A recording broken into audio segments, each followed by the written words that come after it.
Hey there, it's Maynard. Simplify, everybody. This is Barn Shop Productions. Today, I want to show you what I started on another video. I showed you where I had actually done a color coat. I got it on there pretty good, all over this B2300 little Mazda. It's 95. It's great shape. But I want you to look at this. If I can get it down there where you can see it, look at this paint. What it did. It's called biting. And that's what the surface did. Now the regular surface elsewhere, outside of where that's at, is in great shape. You can see it right up here. That's very clear and very good. It did great. But anyway, what it did was it gnarled up on me. It's a chemical reaction takes place. I don't know what causes it. Sometimes it could be a number of different things. It could have been the paint. When I come over here to start this second coat of color, I had the dust. Actually, a little spot there that got kicked up from somewhere. I didn't get it on any other part of the truck, just that spot there, and I had to sand that down. And so I sanded it down with 600 and then 800. Wet. I used it wet sanding. And so basically now I'm down to the point to where I'm going to correct it properly. I'm going to show you here. I'm going to sand it here, and then I'm going to prime that area again. I'm not going to go all the way back down to the bottom. I'm just going to go down. But I am going to prime it again. Maybe that will stop whatever had happened. Now, there's two ways of doing this. You can dust that spot. Once I sand it down, you can dust it back and forth. Dust and then blow air, dust and blow air until you get a good coat on there. And then you can come back with a regular coat and go ahead and just paint it like you normally would. But that's one way. The right way is actually to cut it down and prime it. Cut the primer back down like you need it, and then spray it just like you ordinarily would with the rest of the body. So that's what I'm actually going to do. So I'm going to go ahead and I just wanted you to see this because a lot of people run into it. Some of us are experienced in it, some of us are not. So at least this gives you an idea of how to handle it if it gnarls up on you like that in a spot. It's a chemical reaction. Sometimes you can avoid it, sometimes you can't. And what you do is you contend with it and you handle it. You take care of it and you deal with it. And once you do what I just said there, sand it down, prime it, and repaint it. It's a past history. Then you can go right on with your covering of the clear coat. So here you go. I'm just going to give you a little glimpse of the sanding, and then I'm going to show you what it does. It really cuts it right down. You don't have to go too deep, but I really think that I probably, because of the chemical reaction that took place, I just don't know how deep that chemical problem is. I don't want to put more paint on top of that, so I'm going to cut it down, and then I'm going to prime it. I'm going to put a primer on there, and it ought to cover it up, seal any chemical that might have been in there that created this reaction and caused the defect, and then go on, and that way I'm able to continue painting the car. All right, I'm going to jump on the priming. Jump on the DA sander here and grind it down a bit before I prime it. I am using, by the way, I'm using some 400 grit DA sander, wet. Let's see how this does.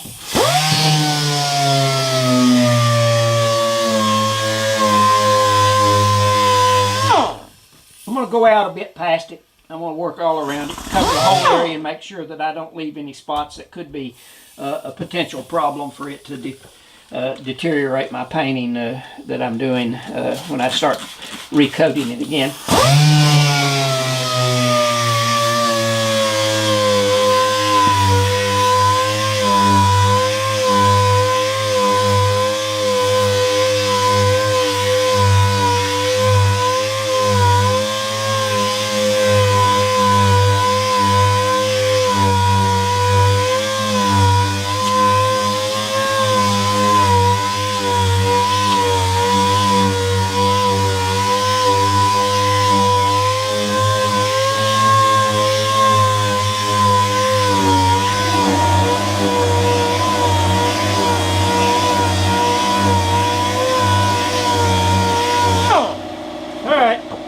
let's take a look and see what we've got.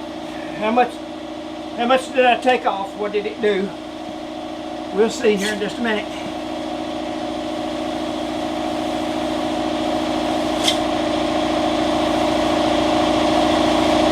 I need to come back to right in there. I didn't quite come back far enough on this one spot here and this one spot there. I'm almost through to the primer right there. Don't matter. I'm going to prime it anyway. I'm going to prime it. I can cut it all the way down. So I think what I'll do is I'll just go ahead and do this whole panel all the way from there down back to about here and up. I think that's what I'll do.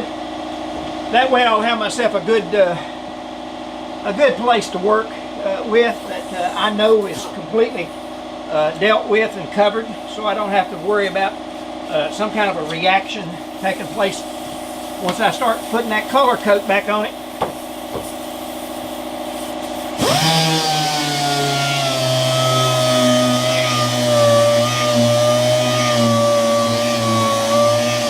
That area that I did there, you can hear me over this DA center. Looked like it took all of it out. It's not that deep. It's just on the surface it appears. I don't know if it even goes all the way through. It don't seem to be. By the way, you'll notice how I'm sanding this. I'm going in one direction. I come back crisscross. Try to keep that sand as flat as you can. Otherwise you'll see the wrinkles and the waves and everything else in your paint. Once you put that paint on there, it'll show every imperfection that you've got.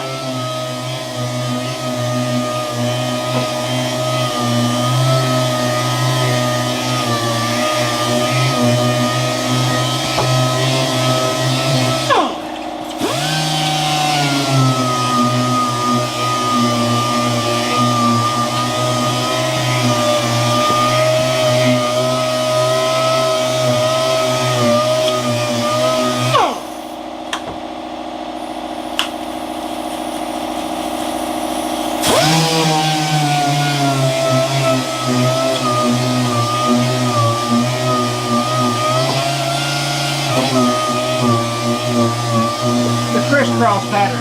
Why do I do that? Well, those who paint know that if you go in one direction, you're liable to end up with a bunch of valleys and high places and low places. This way you cut it down, and it knocks down any high places by going back across it, like I'm doing right now. This is a reasonably flat surface. So I got a good contact with the DA sander. And I'll tell you what, let's do. I'm going to wet this down good. Take my towel, wipe it off, and let's see where we stand. I may have it down enough. I don't know. We'll see.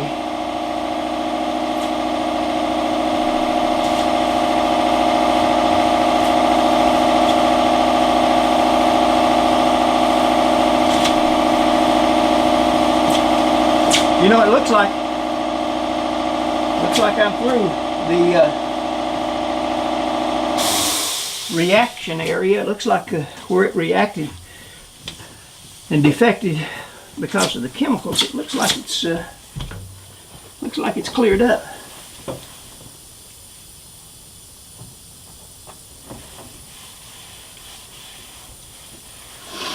By the way, once you clean this off, wipe it down. Take your reducer, whether it's medium or it doesn't matter, and wipe it down good. It's a good cleaner. It should get all the imperfections out of the paint that could be a deterrent that would cause it to react badly. And then once you do that, I actually got into my door handle here a little bit to be sure and remember to touch that up good. Well, I got to put another full coat on it anyway. So basically, once you get down to there, priming it, I'm going to put a fair coat of primer across that again. I'm going to, as a matter of fact, the primer basically is just going to seal. I mean, I'm using it pretty much as a sealer. It's just going to be a sealer that takes the possibility of what's under here coming back out. So that primer ought to hold it. It appears that I've got a pretty good surface here now to work with. I don't know if you can see it or not. I'm going to try to focus in on it a little bit here and bring it in a little closer and see if you can actually see that. I went the wrong way. Now just about down. I got a little bit there. Not much. I got just a hair, just a touch. And I'm going to continue with my wet sanding.